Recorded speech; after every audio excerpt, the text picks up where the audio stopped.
On behalf of Signature on the World, which is better known as SOW Network, I want to welcome Vernon Brooks to this segment on the importance of being insured in an ever-changing economy. Vernon is the owner of Mount Vernon Insurance Group. It is located in South Miami-Dade. He has over 20 years experience, and he's a former All-State agency owner. Welcome, Vernon. Hi, Tiffany. Good afternoon. It's always a pleasure. It's always a pleasure when I get the opportunity to sit with you and talk one-on-one. Thank you so very, very much. And likewise. So I got some questions for you, Vernon, that I think are going to be very helpful to our viewing audience. And I don't think they get the opportunity to ask about insurance to this extent. So I'm thinking if I pose these questions to you and we put it out there, then we're gonna help a whole lot of people. Okay. So Not a problem. However I can assist, I'm willing to assist. thank you so much. So the first question I have is, why did you go into insurance? Why did I go into insurance? Not something by plan at all. Just after graduating from college, I got myself a job. I was working in the banking industry, and I think I worked there for about a year, and it just wasn't parallel to my personality at all, the 9 to 5. And I wanted something different, more challenging, something that would allow me to earn whatever money I want to earn. When I sat with someone who was in a business, and they showed me the potential that the opportunity that I can increase my income whenever I desire, that motivated me, and then I will be helping people in the process. So those are some of the main reasons why I got into it. And then I was contacted by I was put in contact with a State Farm agent, where I actually first got my insurance training. And I spent about 6 years with State Farm. Actually learned the business pretty good through State Farm, through the State Farm Mr. Giles Stewart. I learned the business extremely well, and that's how I got my start, but nothing by plan at all. I had just graduated from college, a 4-year degree in business data processing, to be exact. And just was my cup of tea, and decided I wanted something, a change right away. So that's interesting that you found out so early that you weren't the 9 to 5 type. Yeah, I jumped on. I saw that right away. Going to the bank and working at the bank and doing the same repetitive thing every day, it just wasn't me. Excellent. So you're the owner of this insurance agency. What services do you offer? Well, at Mount Vernon Group, Mount Vernon Insurance Group, we have, I'm considered a general line agent, 220 agent. And with that title, that allowed me to write any line of insurance, whether it's health insurance, life insurance, commercial, flood, any line of insurance you could think on, I can provide you with. Okay, so how do you get, I'm just interested in this. How do you get your customers? Because I don't see too many agencies advertising that aren't big agencies like the ones you mentioned earlier. How do you generate customers? Well, I actually generate customers through different networking groups that I'm involved with.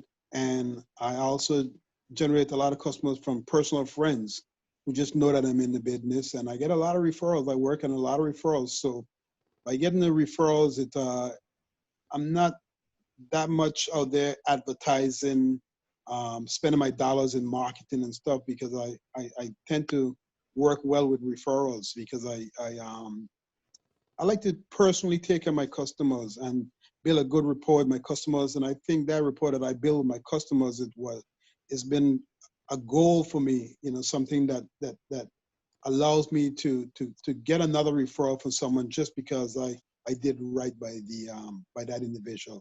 I just believe in at no point doing no one wrong. That's my philosophy when it comes to insurance.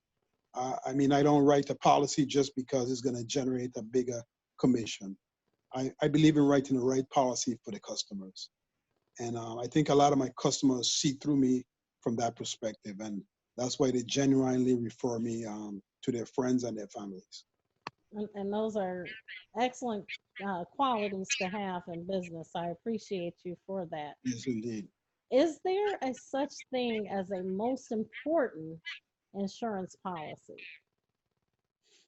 Well, I think I would say yes and no, but when it comes to insurance, you want to make sure you insure your most valuable asset, and that's your health. All right, so you always want to make sure that your health insurance is there. That way you can take care of yourself properly, and you could have longevity in life. And life insurance also is one of my important ones that I stress to a lot of my customers. That's basically making sure that your family will be okay when you leave this, when you depart from this earth. So those are my two that I push, that I put on the top of the list. If I have to list my different products, it will be health insurance and life insurance. Car insurance and home insurance. Those are tangible items. So they could be replaced, but your health and your life can't be replaced. On the issue of health insurance, we talked about this briefly, and I keep getting calls from my father back home, and I see it in the news, and they keep saying that the healthcare marketplace is under siege. Like it's something that's going to happen. It's going to end. People aren't going to be insured. What is your take on that? Should people be afraid? I honestly, I don't think so. The administration that's in place today, I just don't think they haven't disclosed any plans as yet. There's been a lot of talk in the past, but have not yet to disclose any solid plans as to say this is what we have to replace what's currently there.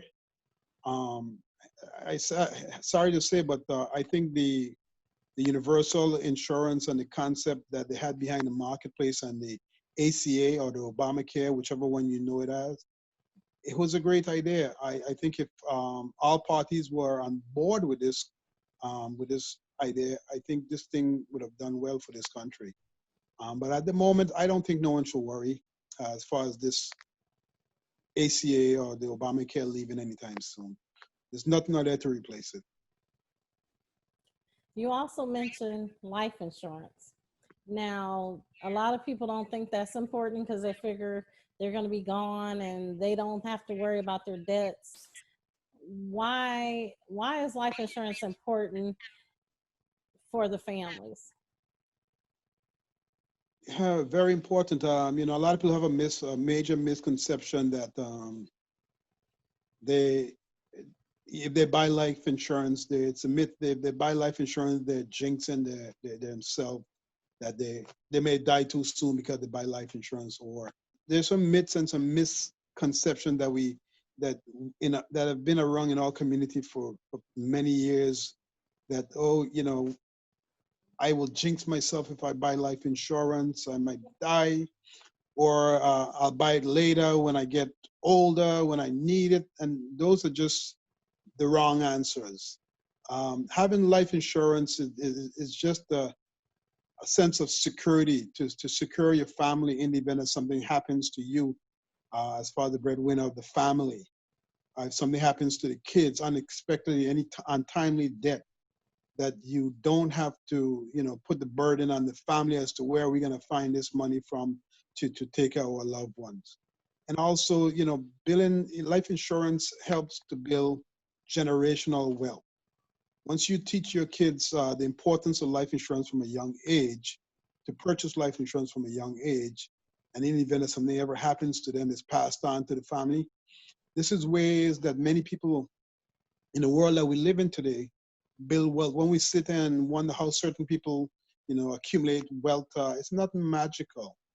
They're taught from young ages to purchase life insurance, to protect their family in case something happens, that your family is taken care of for generations to come.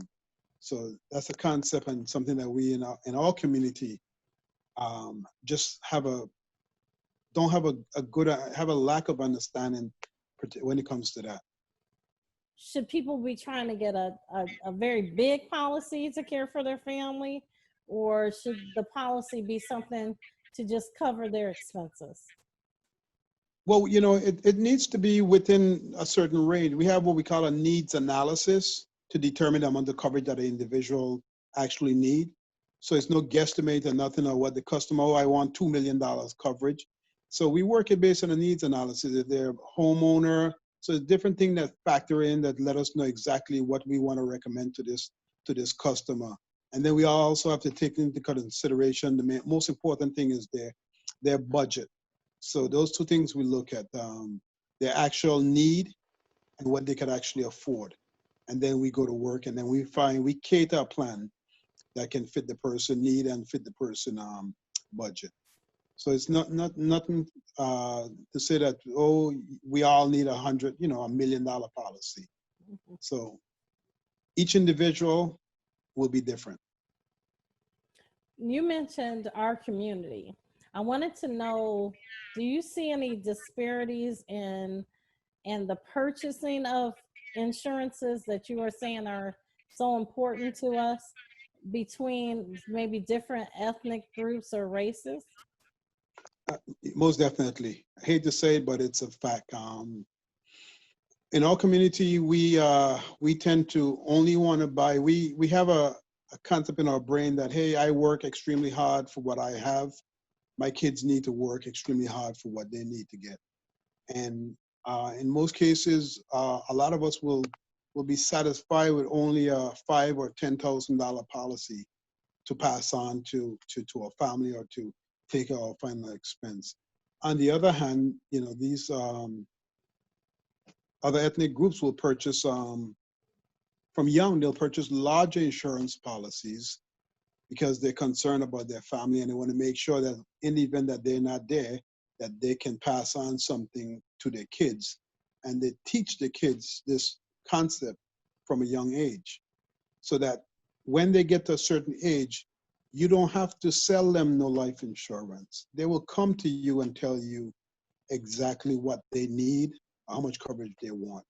And that's something we, you know, as an agent, this is something that I've been driving and trying to push into our community. And I have a campaign that I'm doing right now that I'm pushing life insurance to all of my friends, my close friends, and my customers to get a policy on their kids.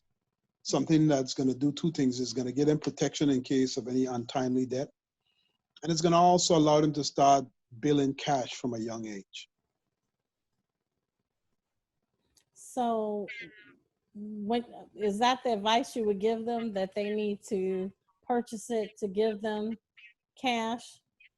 Is that what you're saying? I'm not sure. That would be one of the concept that, you know, that I will stress to them. It would allow them to start because these policies have cash value that accumulates cash. So it will have that aspect of the policy, and that's something that, you know, you could connect with these younger folks. If you can show them that money where they can actually accumulate money, then they will actually listen and see the importance of it. But if you just tell them life insurance, you know, they figure, hey, I'm 18, 19, you know, what do I want with life insurance? So you have to show them, you have to use the aspect of the policy that is going to gravitate their attention. Excellent. So, can you explain the difference? You're alluding to it with the whole life insurance policy versus the term life insurance policy. Okay, whole life and term. You may hear a lot of different names about insurance, but there's actually two types of life insurance. It's either going to be a term policy or it's going to be a whole life policy. And the difference is with a term policy is not a policy that accumulates any cash. It's just there for protection. You get it for a certain interval of time, whether it's 5, 10, 15, 20, 30 years. You pay one flat premium for that time period, and that's it. It just gives you protection. It doesn't bill no cash. It's just there for protection. On the other hand, we have a whole life plan. A whole life is one permanent plan one that you can keep with you for the rest of your life. It builds cash. It has cash accumulation built into it. So it gives you two aspects. It gives you the death benefit, the life insurance part of it, and also gives you cash accumulation. This is cash that you accumulate tax-free. And this is cash that you can withdraw at any time. So this is tax-free money that you're putting into an account, and you can withdraw it at any time.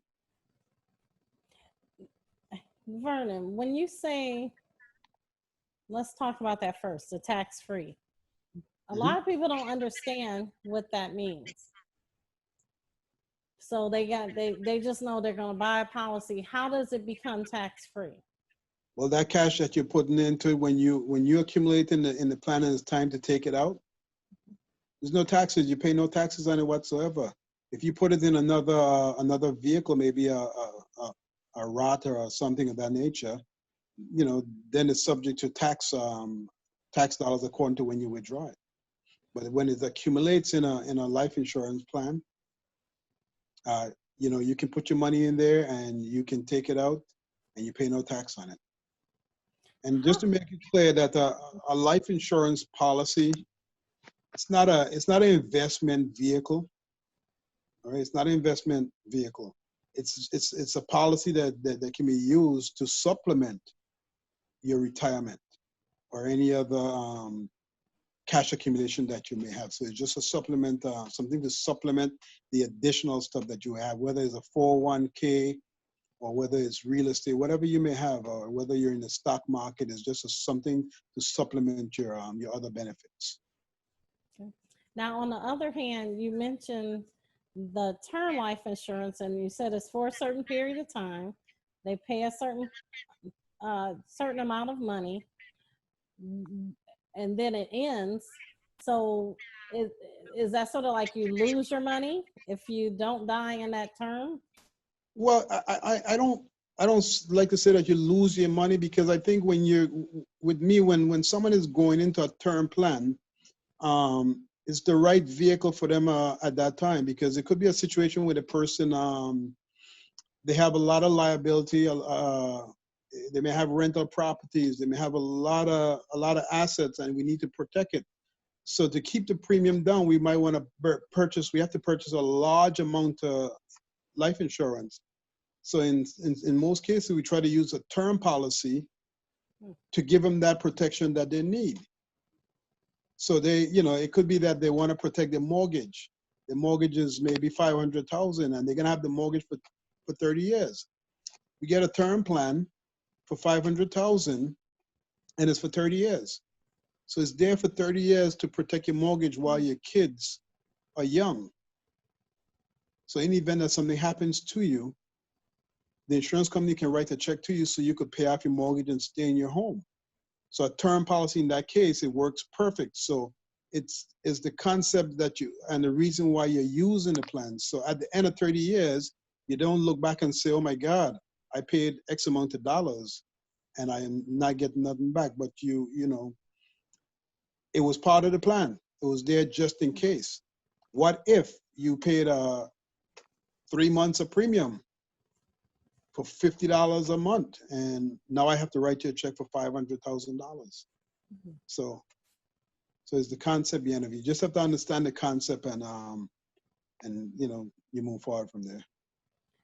I wanted to ask you, is it possible for someone to have more than one life insurance policy?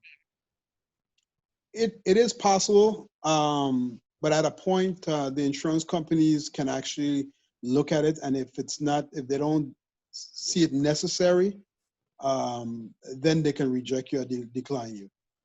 But if you decide to have, if there's a need and you have 3-4 policies with different companies, it's not a problem. But if it's a situation where you're a single mom and you have one kid and you want to get $1 million policy, $3 million policy, and your income is $30,000, if the need is not there, the insurance companies can decline it. They can reject it, and they can probably recommend.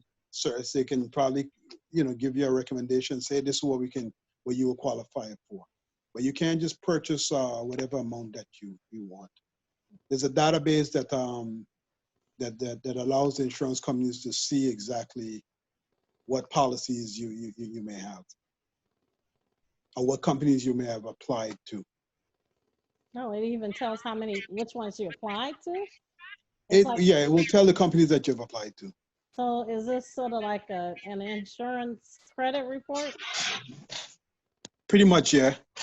Okay, that's different. Okay, so the last thing I wanted to, this is my final question. How would they, what's the best way to increase your value of your insurance policies? Since they may get rejected from another company, do you cancel a policy or do you do another policy in addition to it, or how does that go? You have to write a new policy. You cannot increase the current plan that you have. If you purchase a plan for 100,000 and you now have a need for another 100,000, you actually have to rewrite that. You have to do two things. You have two options. Either you write a new plan for $200,000, or you just write a second plan for 100,000. But you cannot add $100,000 onto the current plan. So So those will be your options. would an individual get penalized for say canceling a plan and doing an additional or a higher amount since it's being recorded? No penalty whatsoever. Once you qualify for that plan, you can get it once you qualify. It's no penalty whatsoever. But my advice is always to any customer, before you cancel a plan, make sure you're qualified for another plan before you cancel any life insurance plan. What happens if you don't? Well, if you don't, you run a risk of maybe being uninsured, because if you cancel a plan and now the insurance company deny your application, now you're left uninsured. And what happens if you cancel a plan? In some cases, depending on how long the plan has been in cancellation, now the company can put you through a process to reinstate, and that reinstatement may request some kind of medical information.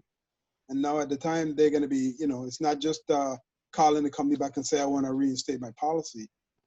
Depending on how long it's been out of force, they will make you fill out a reinstatement application, and they can probably run your MIB, which is the Medical Information Bureau. They can run your medical information, and if they gather information that that at this point now you don't qualify, then they could deny your reinstatement.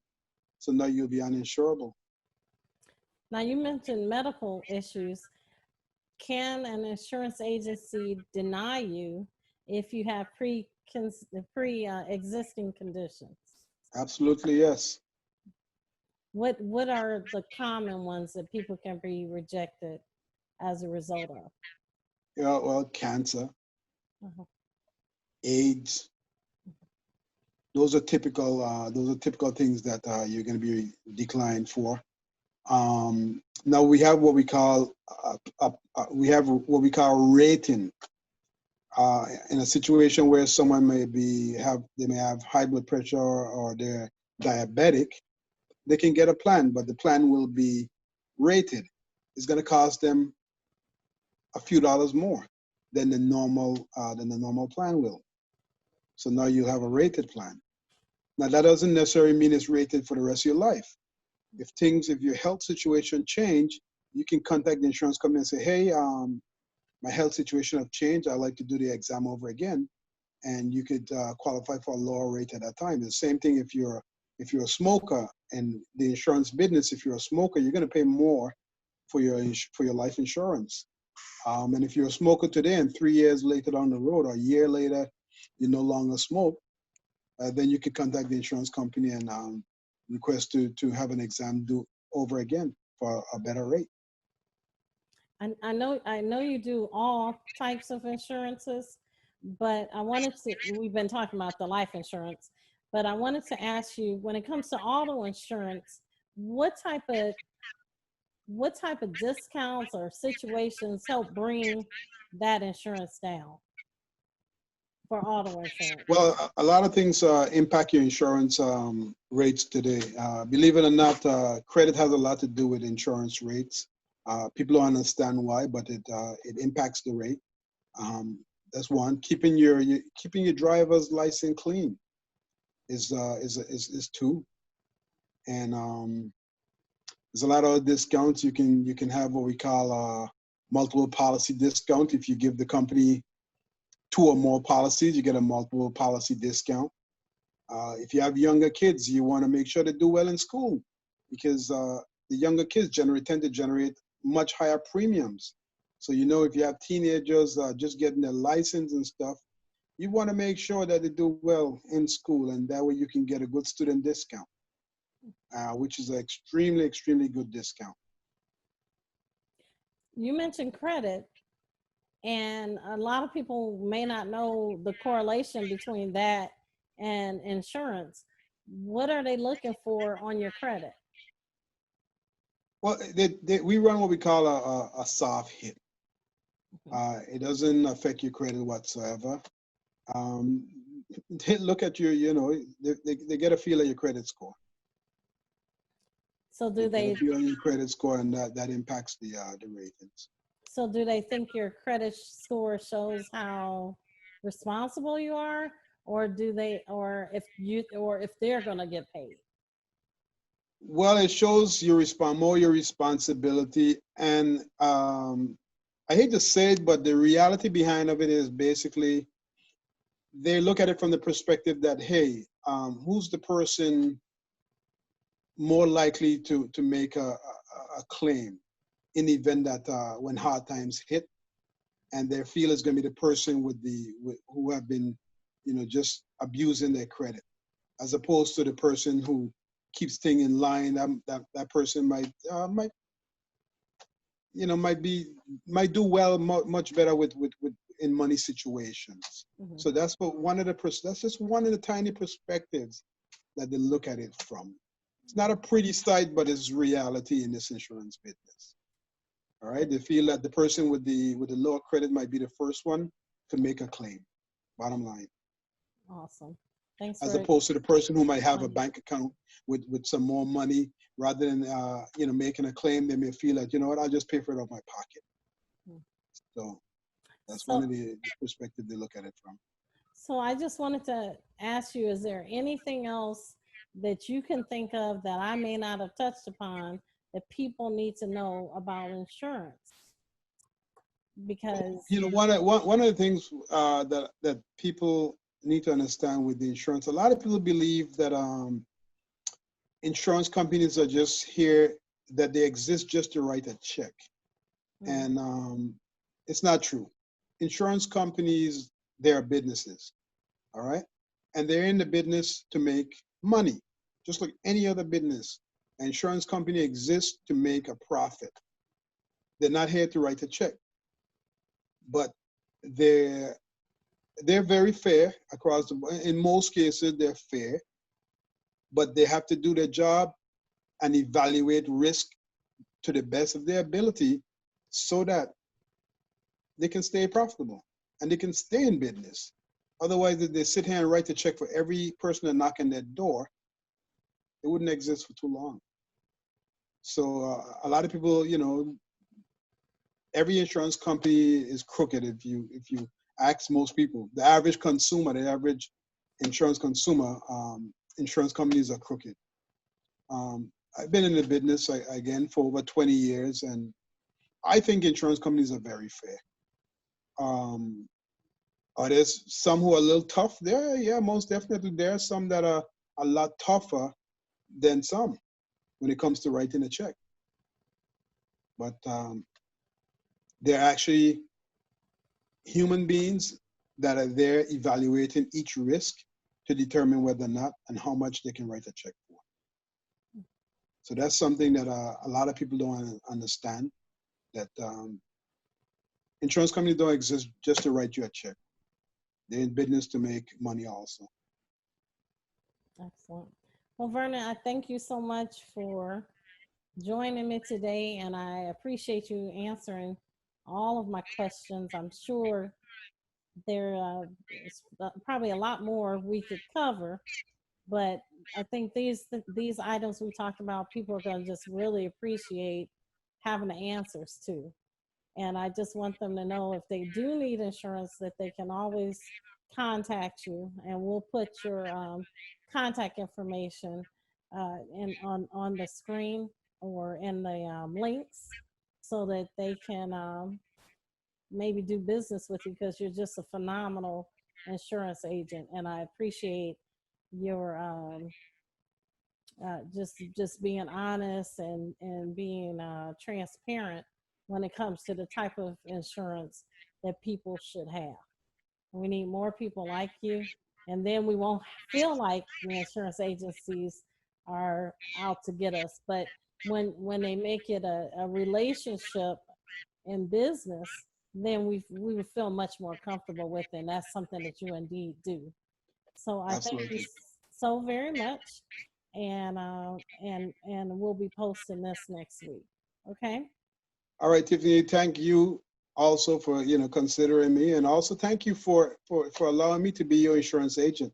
Oh no, I didn't know if I should mention that or not, but I know that you guide Why me not? through. Okay, sorry about that, but yeah, I think you're phenomenal, and we go way back to when you were at State Farm many years ago. We're not gonna talk about how many years ago that was, but that was after college, and that was a long time ago.